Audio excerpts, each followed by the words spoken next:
ವೀಕ್ಷಕರೇ, ಅಮೋಘ ವಾರ್ತೆಗಳಿಗೆ ಸ್ವಾಗತ. ನಾನು ನಂದಿನಿ. ಈಗ ಮುಖ್ಯಾಂಶಗಳು.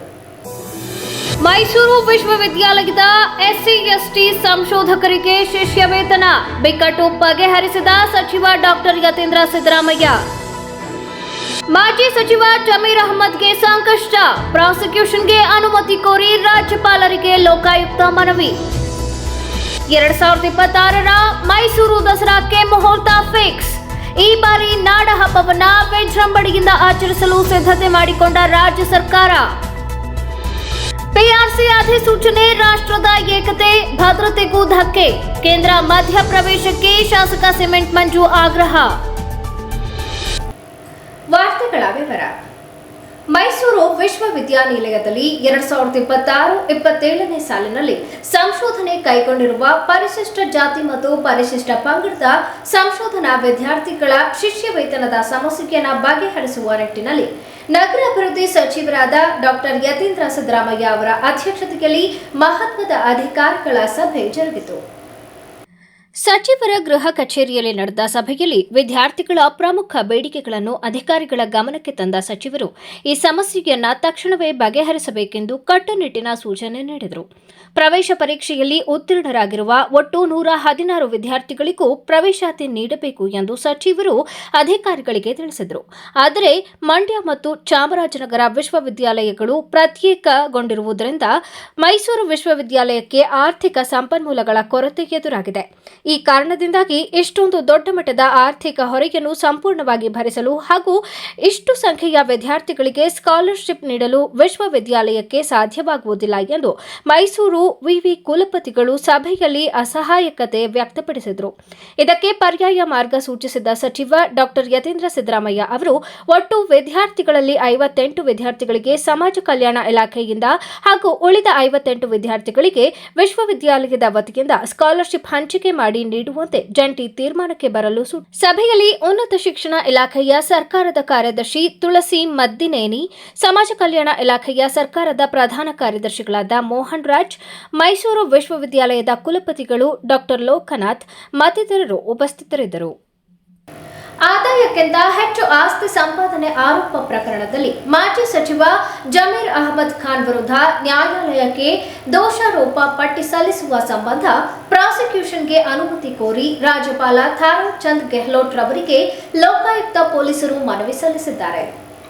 ಈ ಬಗ್ಗೆ ಸಾವಿರಾರು ಪುಟಗಳ ದಾಖಲೆ ಸಹಿತ ಲೋಕಾಯುಕ್ತ ಪೊಲೀಸರು ಗುರುವಾರ ಲೋಕಭವನಕ್ಕೆ ಕೋರಿಕೆ ಸಲ್ಲಿಸಿದ್ದಾರೆ.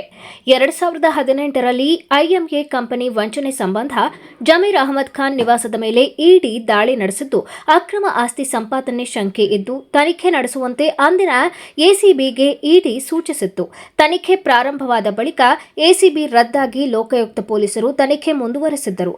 ಆದಾಯ ಮೀರಿ 25 ಕೋಟಿ ರೂಪಾಯಿನಷ್ಟು ಜಮೀರ್ ಅಹಮದ್ ಆಸ್ತಿ ಗಳಿಸಿರುವುದಕ್ಕೆ ತನಿಖೆಯಲ್ಲಿ ಪುರಾವೆ ಸಿಕ್ಕಿದೆ. ಚಾರ್ಜ್ ಶೀಟ್ ಸಲ್ಲಿಸಲು ಪ್ರಾಸಿಕ್ಯೂಷನ್ ಅನುಮತಿ ಕೋರಿ ರಾಜ್ಯಪಾಲರಿಗೆ ಲೋಕಾಯುಕ್ತ ಮನವಿ ಮಾಡಿದೆ ಎಂದು ಹೇಳಲಾಗಿದೆ. ನಾಡು ಹಬ್ಬ ಮೈಸೂರು ದಸರಾಕ್ಕೆ ರಾಜ್ಯ ಸರ್ಕಾರ ಸಕಲ ಸಿದ್ಧತೆಗಳನ್ನು ಆರಂಭಿಸಿದೆ. ರಾಜ್ಯದ ಮುಖ್ಯಮಂತ್ರಿಯಾಗಿ ಡಿಕೆ ಶಿವಕುಮಾರ್ ಅವರು ಅಧಿಕಾರ ವಹಿಸಿಕೊಂಡ ನಂತರ ನಡೆಯುತ್ತಿರುವ ಮೊದಲ ದಸರಾ ಇದಾಗಿದ್ದು, ಈ ಬಾರಿಯ ಉತ್ಸವವನ್ನ ವಿಜೃಂಭಣೆಯಿಂದ ಆಚರಿಸಲು ಸರ್ಕಾರ ತೀರ್ಮಾನಿಸಿದೆ. ಬೆಂಗಳೂರಿನ ವಿಧಾನಸೌಧದ ಸಮ್ಮೇಳನ ಸಭಾಂಗಣದಲ್ಲಿ ಸಿಎಂ ಡಿಕೆ ಶಿವಕುಮಾರ್ ಅವರ ಅಧ್ಯಕ್ಷತೆಯಲ್ಲಿ ನಡೆದ ಮೈಸೂರು ದಸರಾ ಪೂರ್ವಭಾವಿ ಸಭೆಯಲ್ಲಿ ಮೈಸೂರು ದಸರಾ 2026ರ ದಿನಾಂಕಗಳು ಹಾಗೂ ಜಂಬೂ ಸವಾರಿಯ ಮುಹೂರ್ತವನ್ನು ಅಂತಿಮಗೊಳಿಸಿ ಹಲವು ಮಹತ್ವದ ನಿರ್ಣಯಗಳನ್ನು ತೆಗೆದುಕೊಳ್ಳಲಾಗಿದೆ. ಉನ್ನತ ಮಟ್ಟದ ಸಭೆಯಲ್ಲಿ ಕೈಗೊಂಡ ನಿರ್ಣಯದಂತೆ ಈ ಬಾರಿಯ ಮೈಸೂರು ದಸರಾ ಕಾರ್ಯಕ್ರಮಗಳು ಆಗಸ್ಟ್ ತಿಂಗಳಿನಿಂದಲೇ ಶುರುವಾಗಲಿದೆ. ಆಗಸ್ಟ್ 26ರಂದು ಮೈಸೂರು ಅರಮನೆಯ ಪ್ರವೇಶ ದ್ವಾರದಲ್ಲಿ ಗಜಪಡೆಗೆ ಸಾಂಪ್ರದಾಯಿಕ ಪೂಜೆ ಸಲ್ಲಿಸುವ ಮೂಲಕ ದಸರಾಗೆ ಅಧಿಕೃತವಾಗಿ ಚಾಲನೆ ದೊರೆಯಲಿದ್ದು, ತದನಂತರ ಅಕ್ಟೋಬರ್ 11ರಂದು ಬೆಳಿಗ್ಗೆ 11:50ರ ಶುಭ ಧನುರ್ ಲಗ್ನದಲ್ಲಿ ಚಾಮುಂಡಿ ಬೆಟ್ಟದಲ್ಲಿ ದಸರಾ ಮಹೋತ್ಸವದ ಅದ್ದೂರಿ ಉದ್ಘಾಟನೆ ನೆರವೇರಲಿದೆ. ಇನ್ನು ದಸರಾದ ಅತ್ಯಂತ ಪ್ರಮುಖ ಆಕರ್ಷಣೆಯಾದ ವಿಶ್ವವಿಖ್ಯಾತ ಜಂಬೂ ಸವಾರಿ ಮೆರವಣಿಗೆ ಅಕ್ಟೋಬರ್ 21ರಂದು ನಡೆಯಲಿದೆ. ಸಂಜೆ 4:10ರಿಂದ 4:35ರ ನಡುವಿನ ಶುಭ ಲಗ್ನದಲ್ಲಿ ಸ್ವರ್ಣ ಅಂಬಾರಿಯಲ್ಲಿ ವಿರಾಜಮಾನಳಾಗುವ ನಾಡದೇವತೆ ಚಾಮುಂಡೇಶ್ವರಿ ತಾಯಿಗೆ ಮುಖ್ಯಮಂತ್ರಿಗಳು ಪುಷ್ಪಾರ್ಚನೆ ನೆರವೇರಿಸುವ ಮೂಲಕ ಜಂಬೂ ಸವಾರಿಗೆ ಚಾಲನೆ ನೀಡಲಿದ್ದಾರೆ. ಕರ್ನಾಟಕ ಸರ್ಕಾರ ಜಾರಿಗೆ ತರಲು ಮುಂದಾಗಿರುವ ಕರ್ನಾಟಕ ಶಾಶ್ವತ ನಿವಾಸ ಪ್ರಮಾಣ ಪತ್ರ 2026 ಅಧಿಸೂಚನೆಯು ಸಾಂವಿಧಾನಿಕ ಮಾನ್ಯತೆ, ಕಾನೂನು ಬದ್ಧತೆ ಹಾಗೂ ರಾಷ್ಟ್ರೀಯ ಭದ್ರತೆಗೆ ಸಂಬಂಧಿಸಿದ ಗಂಭೀರ ಪ್ರಶ್ನೆಗಳನ್ನು ಹುಟ್ಟುಹಾಕಿದೆ. ಈ ಹಿನ್ನೆಲೆಯಲ್ಲಿ ಕೇಂದ್ರ ಗೃಹ ಸಚಿವಾಲಯ ತಕ್ಷಣ ಮಧ್ಯಪ್ರವೇಶಿಸಿ ಅಧಿಸೂಚನೆಯನ್ನು ಪರಿಶೀಲಿಸಬೇಕು ಎಂದು ಆಲೂರು ಸಕಲೇಶಪುರ ಕ್ಷೇತ್ರದ ಶಾಸಕ ಸಿಮೆಂಟ್ ಮಂಜು ಹೇಳಿದರು. ಕರ್ನಾಟಕ ರಾಜ್ಯದಲ್ಲಿ ಮತ ಪರಿಷ್ಕರಣೆ ನಡೀತಾ ಇದೆ. SIR ನಡೀತಿರ್ತಕ್ಕಂಥ ಈ ಒಂದು ಸಂದರ್ಭದಲ್ಲಿ ಏನು ಅಕ್ರಮ ವಲಸಿಗರು ಇಲ್ಲಿ ಅಕ್ರಮವಾಗಿ ಭಾರತದ ಪೌರತ್ವವನ್ನು ಪಡೆದಿದ್ದಾರೆ, ಅದು ರದ್ದಾಗಬೇಕು. ಯಾರು ಈ ಭಾರತದ ನೆಲದಲ್ಲಿ ಹುಟ್ಟಿದ್ದಾರೆ, ಈ ಭಾರತೀಯ ನಿಜವಾದ ವಾಸಿಗಳಿದ್ದಾರೆ, ಅವರು ನಿಜವಾದ ಮತದಾರರಾಗಬೇಕು ಅಂತಕ್ಕಂಥ ಉದ್ದೇಶದಿಂದ SIR ಪ್ರಕ್ರಿಯೆ ನಡೀತಾ ಇದೆ. ಇದು ಎಲ್ಲರ ಮಧ್ಯದಲ್ಲಿ 2 ದಿನಗಳ ಹಿಂದೆ ರಾಜ್ಯ ಸರ್ಕಾರ ಒಂದು ಆದೇಶವನ್ನು ಹೊರಡಿಸುತ್ತೆ. ಶಾಶ್ವತ ನಿವಾಸ ಪ್ರಮಾಣ ಪತ್ರ PRC 2026 ಅಂತಕ್ಕಂಥ ಒಂದು ಅಧಿಸೂಚನೆಯನ್ನ ಕರ್ನಾಟಕ ಸರ್ಕಾರ ಹೊರಡಿಸಿದೆ. ಅಂದ್ರೆ ಪೌರತ್ವ ಕಾಯ್ದೆಯನ್ನ ಕೇಂದ್ರ ಸರ್ಕಾರ ಒಂದು ದೇಶ ಒಂದು ಪೌರತ್ವ ಅಂತಕ್ಕಂಥ ದೃಷ್ಟಿಯಿಂದ ಕೇಂದ್ರ ಸರ್ಕಾರದ ಸುಪರ್ದಿಗೆ ಬರುತ್ತೆ. ಅದನ್ನು ಮೀರಿ ರಾಜ್ಯ ಸರ್ಕಾರ ಶಾಶ್ವತ ನಿವಾಸ ಪ್ರಮಾಣ ಪತ್ರ ಅಂತಕ್ಕಂಥ ಕಂದಾಯ ಇಲಾಖೆ ಅಧಿಕಾರಿಗಳ ಮುಖಾಂತರ ಒಂದು ಪತ್ರವನ್ನು ಕೊಡ್ತಕ್ಕಂಥ ಕೆಲಸ ಮಾಡ್ತಾ ಇದೆ. ಇದು ಸಂವಿಧಾನದ 14ನೇ ವಿಧಿಯನ್ನ ಉಲ್ಲಂಘಿಸಿದ ರೀತಿಯಲ್ಲಿ ಆಗುತ್ತೆ ಅಂತಕ್ಕಂಥದ್ದು ನಮ್ಮ ಆರೋಪ. ಹಲವಾರು ರಾಜ್ಯಗಳಲ್ಲಿ SIR ಆಗಿದೆ. SIR ಆಗಿದ ತಕ್ಷಣ ಭಾರತೀಯ ಜನತಾ ಪಾರ್ಟಿ ಗೆಲ್ಲಬೇಕು ಅಂತಕ್ಕಂಥದ್ದು ಏನಿಲ್ಲ. ತಮಿಳುನಾಡಲ್ಲಾಗಿದೆ, ಕೇರಳದಲ್ಲಾಗಿದೆ, ಅಸ್ಸಾಮಲ್ಲಾಗಿದೆ, ವೆಸ್ಟ್ ಬೆಂಗಾಲಲ್ಲಾಗಿದೆ, ಕರ್ನಾಟಕದಲ್ಲೂ ಕೂಡ ನಡೀತಾ ಇದೆ. ಆದರೆ ಕರ್ನಾಟಕ ತನ್ನ ವ್ಯಾಪ್ತಿಯೊಳಗೆ ಬರದೇ ಇರತಕ್ಕಂಥ ವಿಚಾರಗಳನ್ನ ಶಾಶ್ವತ ನಿವಾಸ ಪ್ರಮಾಣ ಪತ್ರವನ್ನು ಕೊಡೋದ್ರ ಮುಖಾಂತರ ಎಲ್ಲೋ SIR ನಡೀತಾ ಇರ್ತಕ್ಕಂಥ ದಾರಿಯನ್ನ ತಪ್ಪಿಸ್ತಕ್ಕಂಥ ಕೆಲಸವನ್ನ ರಾಜ್ಯ ಸರ್ಕಾರ ಮಾಡ್ತಾ ಇದೆ. ಇದಕ್ಕೆ ಭಾರತೀಯ ಜನತಾ ಪಾರ್ಟಿ ಸಂಪೂರ್ಣವಾಗಿ ವಿರೋಧ ಮಾಡುತ್ತೆ. ಭಾರತದ ಸಂವಿಧಾನದ 14 ವಿಧಿ ಅಡಿಯಲ್ಲಿ ಭಾರತದ ಒಬ್ಬ ಪೌರತ್ವವನ್ನು ತಗೋಬೇಕು ಅಂತ ಹೇಳಿ ಅದೇ ಆದಂಥ ಗೈಡ್ಲೈನ್ಸ್ ಇದೆ. ಆ ಗೈಡ್ಲೈನ್ಸ್ ಪ್ರಕಾರವಾಗಿ ಅದು ಕೇಂದ್ರ ಸರ್ಕಾರಕ್ಕೆ ಸಂಬಂಧಪಟ್ಟಿರ್ತಕ್ಕಂಥ ವಿಚಾರ. ಚುನಾವಣಾ ಆಯೋಗ ಅದರದೇ ಆದಂಥ ಕೆಲಸಗಳನ್ನ ಮಾಡ್ತಾ ಇರ್ತಕ್ಕಂಥ ಈ ಸಂದರ್ಭದಲ್ಲಿ ಈ ಒಂದು ಶಾಶ್ವತ ನಿವಾಸ ಪ್ರಮಾಣ ಪತ್ರವನ್ನ ಕೊಡ್ತಾ ಇರ್ತಕ್ಕಂಥ ಹಿಂದೆ ಭಾರಿ ದುರುದ್ದೇಶ ಅಡಗಿದೆ. ಈ SIR ಪ್ರಕ್ರಿಯೆನೇ ಒಂದು ರೀತಿ ವಿಫಲಗೊಳಿಸಲಿಕ್ಕೆ ಹೊರಟಿರ್ತಕ್ಕಂಥದ್ದು ಅಂತೇಳಿ ನಮಗೆ ಮೇಲ್ನೋಟಕ್ಕೆ ಕಾಣ್ತಾ ಇರೋದ್ರಿಂದ ನಾವು ಇದಕ್ಕೆ ಸಂಬಂಧಪಟ್ಟ ರೀತಿಯಲ್ಲಿ ಕೇಂದ್ರ ಚುನಾವಣಾ ಆಯೋಗಕ್ಕೂ ಕೂಡ ಕೇಂದ್ರ ಸರ್ಕಾರಕ್ಕೂ ಕೂಡ ಏನು 14ನೇ ವಿಧಿಗೆ ವಿರುದ್ಧವಾಗಿ ಇವರು ಮಾಡಿರ್ತಕ್ಕಂಥ ಶಾಶ್ವತ ಪ್ರಮಾಣ ಪತ್ರವನ್ನ ತಾವು ಇದರ ವಿರುದ್ಧವಾಗಿ ಆದೇಶವನ್ನ ಕೊಡಬೇಕು ಅಂತಕ್ಕಂಥ ನಾವು ಕೇಂದ್ರ ಸರ್ಕಾರ ಕೂಡ ಒತ್ತಾಯವನ್ನು ಮಾಡ್ತೀವಿ. ಅದು ಪತ್ರಿಕೆ ಮುಖಾಂತರ ಕೂಡ ಅವರಿಗೆ ಕಳಿಸ್ಕೊಡ್ಲಿಕ್ಕೆ ಪ್ರಯತ್ನವನ್ನ ಮಾಡ್ತೀವಿ. ಒಟ್ಟಾರೆ ನಮ್ಮ ಉದ್ದೇಶ ಒಂದೇ, ರಾಜ್ಯ ಸರ್ಕಾರಕ್ಕೆ ಇಲ್ಲದಿರೋ ಅಧಿಕಾರವನ್ನು ಬಳಸಿ ಶಾಶ್ವತ ಪ್ರಮಾಣ ಪತ್ರವನ್ನು ಕೊಟ್ಟು ಒಂದು ರೀತಿ ಅಕ್ರಮ ವಲಸಿಗರಿಗೆ ಇವರೇ ಪೌರತ್ವ ಕೊಡಿಸಲಿಕ್ಕೆ ಮುಂದೆ ಹೋಗ್ತಿದ್ದಾರೆ ಅಂತಕ್ಕಂಥದ್ದು ನಮ್ಮ ಆರೋಪ. ಪತ್ರಿಕಾಗೋಷ್ಠಿಯಲ್ಲಿ ಬಿಜೆಪಿ ಪ್ರಧಾನ ಕಾರ್ಯದರ್ಶಿ ಅಮಿತ್ ಶೆಟ್ಟಿ, ಮುಖಂಡರಾದ ರಾಜಕುಮಾರ್, SD ಚಂದ್ರು, ಪ್ರಕಾಶ್, ವೇದವತಿ ಸೇರಿದಂತೆ ಹಲವರು ಉಪಸ್ಥಿತರಿದ್ದರು.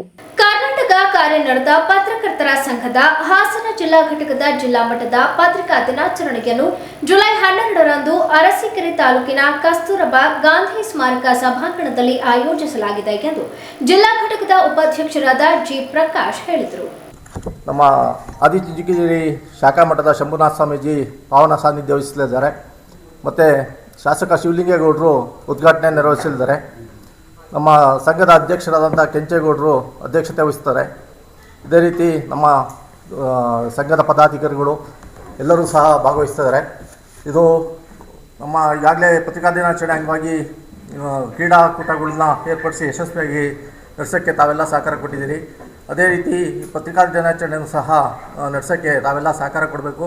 ಇಡೀ ಕುಟುಂಬ ಸಹಿತರಾಗಿ ಆ ಪತ್ರಿಕಾ ದಿನಾಚರಣೆ ಕಾರ್ಯಕ್ರಮಕ್ಕೆ ಬಂದು ಭಾಗವಹಿಸಿ ತಾವೆಲ್ಲ ಸಹಕಾರ ಕೊಡಬೇಕು ಅಂತೇಳಿ ತಮ್ಮೆಲ್ಲರ ಪರವಾಗಿ ಮನವಿ ಮಾಡ್ತೀವಿ. ಪತ್ರಿಕಾಗೋಷ್ಠಿಯಲ್ಲಿ ಉಪಾಧ್ಯಕ್ಷರಾದ ನಂಜುಂಡೇಗೌಡ, ಜಿಲ್ಲಾ ಕಾರ್ಯನಿರತ ಪತ್ರಕರ್ತರ ಸಂಘದ ಪ್ರಧಾನ ಕಾರ್ಯದರ್ಶಿ KG ಸುರೇಶ್, ಖಜಾಂಚಿ ಪ್ರಕಾಶ್, ಖುಷ್ವಂತ್, ಬಿಆರ್ ಬೊಮ್ಮೇಗೌಡ ಸೇರಿದಂತೆ ಸಂಘದ ಪದಾಧಿಕಾರಿಗಳು ಉಪಸ್ಥಿತರಿದ್ದರು. ಕೌಟುಂಬಿಕ ಕಲಹ ಅಥವಾ ಮಾನಸಿಕ ಅಸ್ವಸ್ಥತೆಯ ಹಿನ್ನೆಲೆಯಲ್ಲಿ ಯುವಕನೊಬ್ಬ ತನ್ನ ಸ್ವಂತ ತಾಯಿ, ಅಜ್ಜಿ ಹಾಗೂ ಭಾವನನ್ನ ಮಾರಕಾಸ್ತ್ರಗಳಿಂದ ಭೀಕರವಾಗಿ ಹತ್ಯೆ ಮಾಡಿ ತಾನು ಆತ್ಮಹತ್ಯೆಗೆ ಶರಣಾಗಿರುವ ಘಟನೆ ಕಾಮಾಕ್ಷಿಪಾಳ್ಯ ಪೊಲೀಸ್ ಠಾಣಾ ವ್ಯಾಪ್ತಿಯ ಕೊಟ್ಟಿಗೆಪಾಳ್ಯದಲ್ಲಿ ನಡೆದಿದೆ. ಕೊಲೆ ಮಾಡಿ ತದನಂತರ ಆತ್ಮಹತ್ಯೆ ಮಾಡಿಕೊಂಡ ದುಷ್ಕರ್ಮಿಯನ್ನ ಪ್ರಶಾಂತ್ ಎಂದು ಗುರುತಿಸಲಾಗಿದೆ. ಈತನ ಕ್ರೂರ ಕೃತ್ಯಕ್ಕೆ ತಾಯಿ ಮಂಗಳಮ್ಮ, ಅಜ್ಜಿ ನಂಜಮ್ಮ ಹಾಗೂ ಭಾವ ಸತೀಶ್ ಬಲಿಯಾದ ದುರ್ದೈವಿಗಳಾಗಿದ್ದಾರೆ. ಆರೋಪಿ ಪ್ರಶಾಂತ್ ಮನೆಯಲ್ಲಿದ್ದ ಮೂವರನ್ನ ಮಾರಕಾಸ್ತ್ರಗಳಿಂದ ಅತ್ಯಂತ ಬರ್ಬರವಾಗಿ ಕೊಚ್ಚಿ ಕೊಲೆ ಮಾಡಿದ್ದಾನೆ ಎಂದು ಪೊಲೀಸರು ತಿಳಿಸಿದ್ದಾರೆ. ಅವಿವಾಹಿತನಾಗಿದ್ದ ಆರೋಪಿ ಪ್ರಶಾಂತ್ ತನ್ನ ತಂದೆ, ತಾಯಿ, ಅಜ್ಜಿ ಹಾಗೂ ಭಾವನೊಂದಿಗೆ ಒಂದೇ ಮನೆಯಲ್ಲಿ ವಾಸವಾಗಿದ್ದ. ತಾಯಿ ಮಂಗಳಮ್ಮ ಗಾರ್ಮೆಂಟ್ಸ್ನಲ್ಲಿ ಕೆಲಸ ಮಾಡುತ್ತಿದ್ದರೆ ಅಜ್ಜಿ ಪೌರ ಕಾರ್ಮಿಕರಾಗಿ ಜೀವನ ಸಾಗಿಸುತ್ತಿದ್ದರು. ಇನ್ನು ಇವರ ಜೊತೆಯಲ್ಲಿಯೇ ಇದ್ದ ಭಾವ ಸತೀಶ್ ಕೂಡ ಅವಿವಾಹಿತನಾಗಿದ್ದನು. ಪ್ಲಂಬರ್ ಕೆಲಸ ಮಾಡಿಕೊಂಡಿದ್ದರು. ಸದ್ಯಕ್ಕೆ ತಂದೆ ಚಿಕ್ಕಣ್ಣ ಮಾತ್ರ ಈ ಭೀಕರ ಘಟನೆಯಿಂದ ಪ್ರಾಣಾಪಾಯದಿಂದ ಪಾರಾಗಿದ್ದಾರೆ. ಯುವತಿ ವಿಚಾರಕ್ಕೆ ಯುವಕನಿಗೆ ಚಾಕು ಇರಿದಿರುವ ಘಟನೆ ಬೇಲೂರು ಪಟ್ಟಣದಲ್ಲಿ ನಡೆದಿದೆ. ಚಾಕುವಿನಿಂದ ಶರತ್ ಮೇಲೆ ಪ್ರಜ್ವಲ್ ಎಂಬ ಯುವಕ ಭೀಕರವಾಗಿ ಹಲ್ಲೆ ಮಾಡಿದ್ದಾನೆ. ಶರತ್ ಹಾಗೂ ಪ್ರಜ್ವಲ್ ಇಬ್ಬರು ಒಂದೇ ಯುವತಿಯನ್ನು ಪ್ರೀತಿಸುತ್ತಿದ್ದರು. ಇದೇ ವಿಚಾರಕ್ಕೆ ಕಳೆದ 2 ದಿನಗಳಿಂದ ಇಬ್ಬರ ನಡುವೆ ಗಲಾಟೆ ಆಗಿದೆ. ಇಂದು ಬೆಳಿಗ್ಗೆ ಪ್ರಜ್ವಲ್ ಅನ್ನ ಶರತ್ ಮಾತನಾಡಿಸಲು ಬಂದಿದ್ದ ಈ ವೇಳೆ ಇಬ್ಬರ ನಡುವೆ ಜಗಳ ತಾರಕಕ್ಕೇರಿ ಚಾಕುವಿನಿಂದ ಇರಿದಿದ್ದಾನೆ. ಮಾತಿಗೆ ಮಾತು ಬೆಳೆದು ಶರತ್ ಮೇಲೆ ಪ್ರಜ್ವಲ್ ದಾಳಿ ಮಾಡಿದ್ದಾನೆ. ಆರೋಪಿ ಪ್ರಜ್ವಲ್ನನ್ನ ಇದೀಗ ಬೇಲೂರು ಠಾಣೆ ಪೊಲೀಸರು ವಶಕ್ಕೆ ಪಡೆದಿದ್ದಾರೆ. ಹಲ್ಲೆಗೆ ಒಳಗಾದ ಶರತ್ಗೆ ಬೇಲೂರು ತಾಲೂಕು ಆಸ್ಪತ್ರೆಯಲ್ಲಿ ಚಿಕಿತ್ಸೆ ನೀಡಲಾಗುತ್ತಿದೆ. ಬೇಲೂರು ಪೊಲೀಸ್ ಠಾಣೆಯಲ್ಲಿ ಈ ಕುರಿತು ಪ್ರಕರಣ ದಾಖಲಾಗಿದೆ. ಈಗ ಜಾಹೀರಾತು. ಅಜ್ಜಿಯ ಅಡುಗೆ ಅವಳ ಕೈ ರುಚಿಯೊಳಗೆ ನಿಮ್ಮ ಮನೆ ಅಡುಗೆಗೆ ನೈಜ ರುಚಿ ಬೇಕಾದರೆ ಕಲ್ಪ ತೆಂಗಿನೆಣ್ಣೆ. ನನ್ನ ಆರೋಗ್ಯ, ಸೌಂದರ್ಯ ಮತ್ತು ಶಕ್ತಿಯ ರಹಸ್ಯ ಕಲ್ಪ ತೆಂಗಿನೆಣ್ಣೆ. ಪ್ರತಿ ಹನಿಯಲ್ಲೂ ಶುದ್ಧತೆಯನ್ನು ಅನುಭವಿಸಿ. ಕಲ್ಪ ತೆಂಗಿನೆಣ್ಣೆ, ಇದು ಕ್ಯಾಂಪ್ಕೋ ಉತ್ಪನ್ನ. ರೇಖೆಗಳು ವಜ್ರಾಭರಣಗಳೊಂದಿಗೆ ಬಂದರೆ ಹೇಗಿರುತ್ತದೆ? BMW X1 24 ಕ್ಯಾರೆಟ್ ಚಿನ್ನದ ಬಾರ್ ಮತ್ತು ವಜ್ರಾಭರಣದ ಖರೀದಿಯ ಮೇಕಿಂಗ್ ಚಾರ್ಜ್ನ ಮೇಲೆ 100% ರಿಯಾಯಿತಿ. ನಿಜವಾಗಿ ಇವೆಲ್ಲವೂ ಸಾಧ್ಯವೇ? ಈ ಎಲ್ಲಾ ಕನಸುಗಳನ್ನು ಭೀಮಾ ಬ್ರಿಲಿಯನ್ಸ್ ಡೈಮಂಡ್ ಜ್ಯುವೆಲರಿ ಫೆಸ್ಟಿವಲ್ನೊಂದಿಗೆ ನನಸಾಗಿಸಿಕೊಳ್ಳಿ. ವಜ್ರಾಭರಣಗಳನ್ನು ಭೀಮಾ ಮಳಿಗೆಯಲ್ಲಿ ಖರೀದಿಸಿ. ಆಕರ್ಷಕ ವಿಜಯ್ ಸಿಲ್ವರ್ ಪ್ಯಾಲೇಸ್ ಬೆಳ್ಳಿಯ ಆಭರಣಗಳ ಮತ್ತು ಬೆಳ್ಳಿ ವಸ್ತುಗಳ ಎಕ್ಸ್ಕ್ಲೂಸಿವ್ ಶೋರೂಮ್. ಮೊಟ್ಟ ಮೊದಲ ಪ್ರತ್ಯೇಕ ಬೆಳ್ಳಿ ಆಭರಣಗಳ ಭಂಡಾರ ವಿಜಯ್ ಸಿಲ್ವರ್ ಪ್ಯಾಲೇಸ್. ನಮ್ಮಲ್ಲಿ ಎಲ್ಲ ಮಾದರಿಯ 92.5 ಹಾಲ್ಮಾರ್ಕ್ನ ಬೆಳ್ಳಿಯ ಆಭರಣಗಳು ದೊರೆಯುತ್ತವೆ. ಗೋಲ್ಡ್ ಪ್ಲೇಟೆಡ್ ಆಂಟಿಕ್ ನೆಕ್ಲೆಸ್ಗಳು, ಜುಮ್ಕಿಗಳು, ಸೊಂಟದ ಡಾಬುಗಳು, ಟೆಂಪಲ್ ಡಿಸೈನ್ ಬಳೆಗಳು, ತೋಡುಬಂದಿಗಳು, ಎಮರಾಲ್ಡ್ ವಸ್ತುಗಳು, ಪ್ರತಿನಿತ್ಯ ಹೊಸ ಡಿಸೈನ್ಗಳು ಇಲ್ಲಿ ಲಭ್ಯವಿದೆ. ದೇವರ ವಿಗ್ರಹಗಳು, ಬೆಳ್ಳಿಯ ದೀಪಗಳು, ಬೆಳ್ಳಿ ತಟ್ಟೆ, ಬೆಳ್ಳಿ ಚೊಂಬು, ಪೂಜಾ ಸಾಮಗ್ರಿಗಳು, ಬೆಳ್ಳಿಯ ದೇವರ ಮಂಟಪಗಳು ದೊರೆಯುತ್ತವೆ. Vijay silver palace, Subhash square, Devigere circle, Hassan. Contact 9060133333.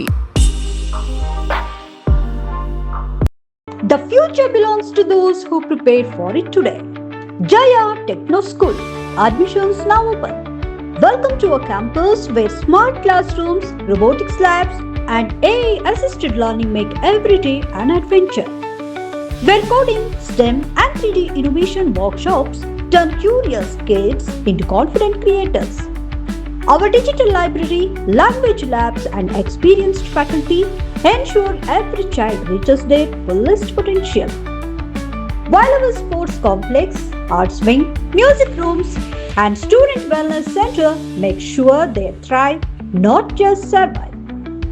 Your child's safety, always our priority. With 24/7 CCTV, GPS tracked transport, and a fully secured campus. Jaya Techno School. Smart learning, safe campus, bright futures. Admissions are open. Seats are filling fast. Call today. Visit our campus. Secure your child's tomorrow. For more details, contact Jaya Techno School. KSRTC Layout, 60 feet road behind Central School, Alsikere Road, BT Koppal, Hassan. Mobile 9964984575, 94494000455. Website www.jayatechnoschool.in. ಮೈಸೂರಿನ ಸಾಂಪ್ರದಾಯಿಕ ಸಿಹಿಯ ಪರಂಪರೆ ಮಲೆನಾಡಿನ ಮನೆ ಮನಗಳಲ್ಲಿ ನೆಲೆಸಿದ ಕ್ಷಣದಿಂದ ಇಂದಿನ ಈ ಅದ್ಭುತ ಪಯಣದವರೆಗೆ Shri Mahalakshmi sweets Hassan ಶಾಖೆಗೆ 10ನೇ ವರ್ಷದ ವಾರ್ಷಿಕೋತ್ಸವದ ಸಂಭ್ರಮ. ಈ ವಿಶೇಷ ದಿನಕ್ಕೆ ಸಿಹಿಯಾದ ಕೊಡುಗೆ 1,000 ರೂಪಾಯಿ ಮೇಲ್ಪಟ್ಟ ಖರೀದಿಗೆ 250 ಗ್ರಾಂ ಮೈಸೂರು ಪಾಕ್ ಉಚಿತ. ಈ ಆಫರ್ ಕೇವಲ ಜುಲೈ 3ರಿಂದ ಜುಲೈ 5ರವರೆಗೆ ಮಾತ್ರ. TNC apply. ಸಂಪ್ರದಾಯದ ರುಚಿ, ಗುಣಮಟ್ಟದ ನಂಬಿಕೆ ಮತ್ತು ನಿಮ್ಮ ಅಮೂಲ್ಯ ಪ್ರೀತಿ ನಮ್ಮ ಯಶಸ್ಸಿನ ನಿಜವಾದ ಶಕ್ತಿ. ಸರ್ವರಿಗೂ ಆತ್ಮೀಯ ಸ್ವಾಗತ. ಶ್ರೀ ಮಹಾಲಕ್ಷ್ಮಿ ಸ್ವೀಟ್ಸ್ ನೊಂದಿಗೆ ಗೋಮತಿ ಕಲ್ಯಾಣ ಮಂಟಪ 14 ವಸಂತಗಳನ್ನು ಪೂರೈಸಿ 15ನೇ ವರ್ಷಕ್ಕೆ ಪಾದಾರ್ಪಣೆ ಮಾಡುತ್ತಿರುವ ನಮ್ಮ ಗೋಮತಿ ಕಲ್ಯಾಣ ಮಂಟಪವನ್ನ ಹೊಚ್ಚ ಹೊಸ ರೂಪದಲ್ಲಿ ನಿಮ್ಮ ಮುಂದೆ ಪ್ರಸ್ತುತಪಡಿಸುತ್ತಿದ್ದೇವೆ. ಅತ್ಯಾಧುನಿಕವಾಗಿ ನವೀಕರಣಗೊಂಡ ಕಲ್ಯಾಣ ಮಂಟಪದಲ್ಲಿ 1200 ಜನರು ಕೂರಬಹುದಾದಂತಹ ಬ್ಯಾಂಕ್ವೆಟ್ ಹಾಲ್ ಹಾಗೂ 700 ಜನರು ಊಟ ಮಾಡಬಹುದಾದ ಡೈನಿಂಗ್ ಹಾಲ್ ಇದ್ದು, ಮದುವೆ, ಬೀಗರ ಔತಣ, ನಾಮಕರಣ ಮತ್ತು ಎಲ್ಲ ಶುಭ ಸಮಾರಂಭಗಳಿಗೆ ಸಸ್ಯಾಹಾರಿ ಮತ್ತು ಮಾಂಸಾಹಾರಿ ಔತಣಗಳಿಗೆ ಹಾಲ್ ಅನ್ನ ನೀಡಲಾಗುತ್ತದೆ. 4 ಎಕರೆಗೂ ಅಧಿಕ ಜಾಗದಲ್ಲಿ ವಾಹನಗಳಿಗೆ ಉತ್ತಮವಾದ ಪಾರ್ಕಿಂಗ್ ವ್ಯವಸ್ಥೆ ಸಹ ಲಭ್ಯವಿದೆ. ನಿಮ್ಮ ಕುಟುಂಬದ ಸುಂದರ ಕಾರ್ಯಕ್ರಮಗಳನ್ನ ಅತ್ಯುತ್ತಮ ಕ್ಷಣಗಳನ್ನಾಗಿ ಮಾರ್ಪಾಡಾಗಿಸಲು ಒಂದು ಒಳ್ಳೆಯ ಜಾಗ, ಅದುವೇ ನಮ್ಮ ಗೋಮತಿ ಕಲ್ಯಾಣ ಮಂಟಪ.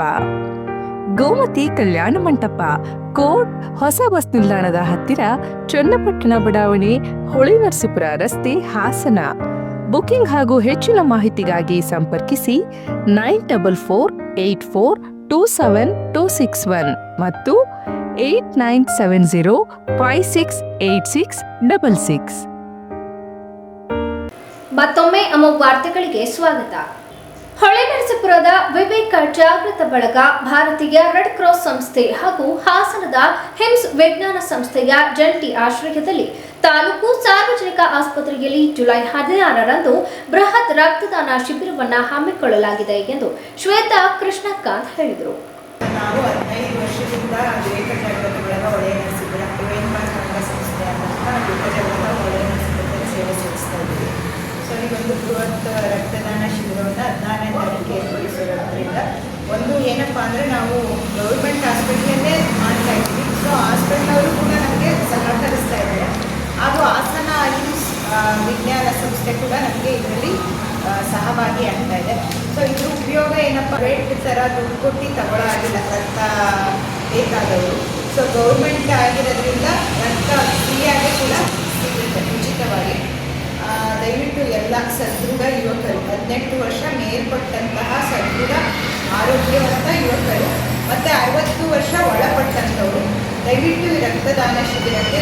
ಲೋಕೋಪಯೋಗಿ ಇಲಾಖೆ ವತಿಯಿಂದ ಕೆಂಪೇಗೌಡ ರಸ್ತೆಯಲ್ಲಿ ಕೈಗೆತ್ತಿಕೊಳ್ಳಲಾದ ರಸ್ತೆ ಕಾಮಗಾರಿ ಆರಂಭವಾಗಿ 1 ವರ್ಷ ಕಳೆದಿದ್ದರೂ ಇನ್ನೂ ಪೂರ್ಣಗೊಂಡಿಲ್ಲ ಎಂದು 9ನೇ ವಾರ್ಡ್ ಪುರಸಭೆ ಸದಸ್ಯ ಜಗದೀಶ್ ಆರೋಪಿಸಿದರು. ಈ ಕುರಿತು ಮಾತನಾಡಿದ ಅವರು, ರಸ್ತೆ ಕಾಮಗಾರಿ ವೇಳೆ ಯುಜಿಡಿ ಪೈಪ್ಲೈನ್ ಹಾಗೂ ಚೇಂಬರ್ಗಳನ್ನು ಒಡೆದು ಹಾಕಲಾಗಿದ್ದು, ಇದುವರೆಗೆ ಅವುಗಳ ದುರಸ್ತಿಪಡಿಸಿಲ್ಲ.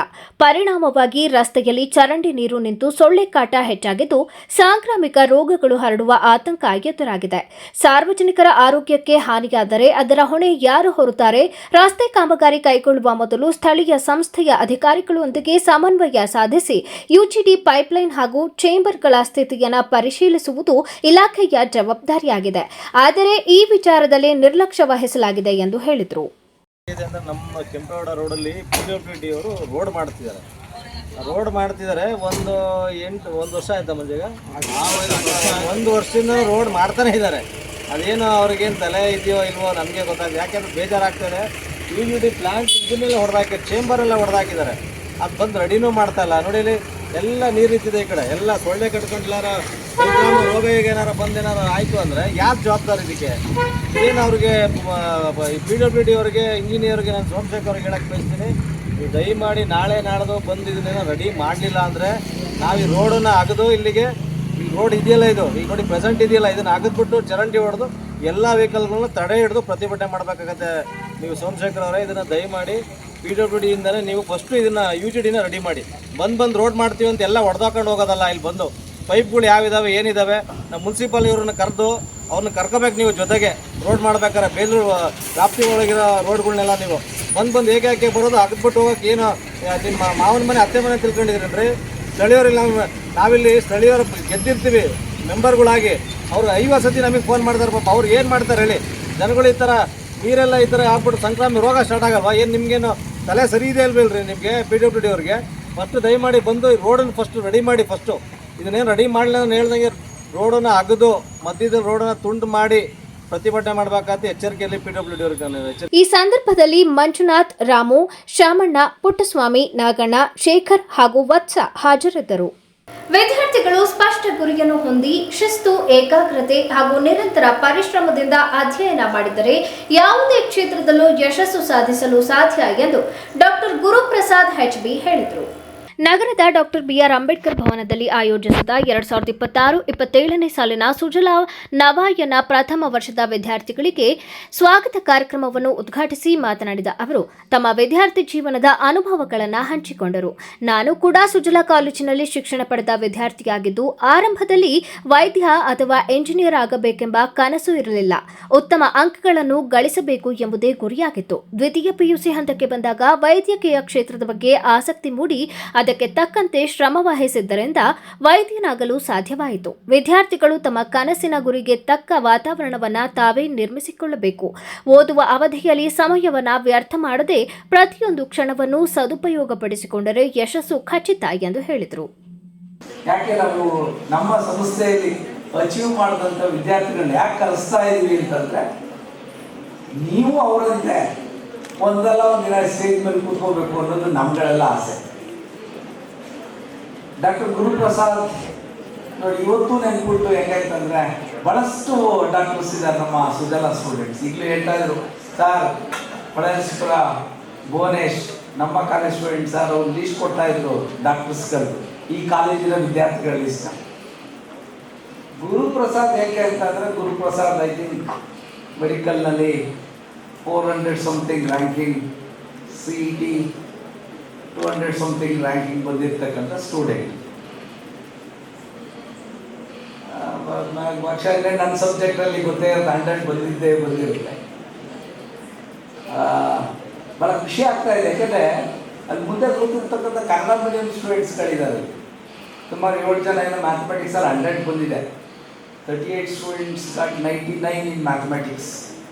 ಇರ್ತಕ್ಕಂಥ ಈ ವಿದ್ಯಾರ್ಥಿಗಳು ಇಂಥ 98, 90 ತುಂಬ ಜನ ವಿದ್ಯಾರ್ಥಿಗಳು ತಗೊಂಡಿದ್ದಾರೆ. ಅದಕ್ಕೆ ಕಾರಣಕರ್ತ ನಮ್ಮ ಲೆಕ್ಚರರ್ಸ್.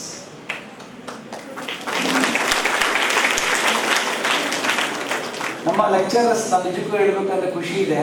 ನಮ್ಮ ಸಂಸ್ಥೆಯಲ್ಲಿ ಒಳಗೊಂಡಿರ್ತಕ್ಕಂಥ ಲೆಕ್ಚರರ್ಸ್ಗಳು ಅವ್ರ ಮಕ್ಕಳಿಗೆ ಹೇಳ್ಕೊಡ್ತಾರೋ ಇಲ್ಲೋ ಗೊತ್ತಿಲ್ಲ, ನಮ್ಮ ಕಾಲೇಜ್ ಮಕ್ಕಳಿಗಂತೂ ತುಂಬ ಎಫರ್ಟ್ ಆಗಿದೆ. ನಾನು ಮೇಘನ ಬಗ್ಗೆ ಒಂದು ಮಾತು ಹೇಳಕ್ಕೆ ಇಷ್ಟಪಡ್ತೇನೆ. ಯಾವಾಗ ಶ್ವೇತಾ ಮೇಡಮು ಮನೇಲಿ ಡಿಸ್ಕಷನ್ ಮಾಡ್ತಾ ಇರೋರು, ಒಂದು ಒಳ್ಳೆ ಸ್ಟೂಡೆಂಟು ಆರೋಗ್ಯ ಸರಿ ಇಲ್ಲ, ಏನು ಮಾಡೋದು ಅಂತ. ಯಾವಾಗಲೂ ಅವಳ ಆರೋಗ್ಯದ ಬಗ್ಗೆ ಅವಳು ಏನಾದ್ರು ಮಾಡಿ ಅಚೀವ್ ಮಾಡಿಸ್ಬೇಕು. ಬಟ್ ಅವಳಿಗೆ ಹಾಸ್ಪಿಟಲ್ಲು, ಅವಳಿಗೆ ಅಟೆಂಡೆನ್ಸ್ ಪಾಪ ತುಂಬ ಕಷ್ಟ ಆಗ್ತಾಯಿತ್ತು.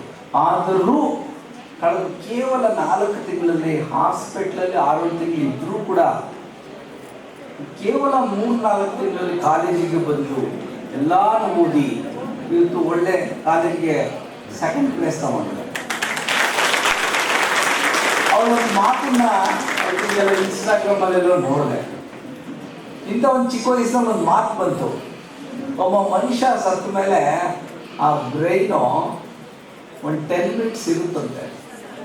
ಆ ಬ್ರೈನಲ್ಲಿ ನಾನು ಯೋಚನೆ ಮಾಡ್ತಿದ್ದೀನಿ ಅಂತ, ನಾನು ಸುಜಲಾ ಕಾಲೇಜ್ ಬಗ್ಗೆ ಯೋಚನೆ ಮಾಡ್ತೀನಿ ಅಂತ ಒಂದು ಮಗು ಒಂದು ಮಾತೇಳಿ.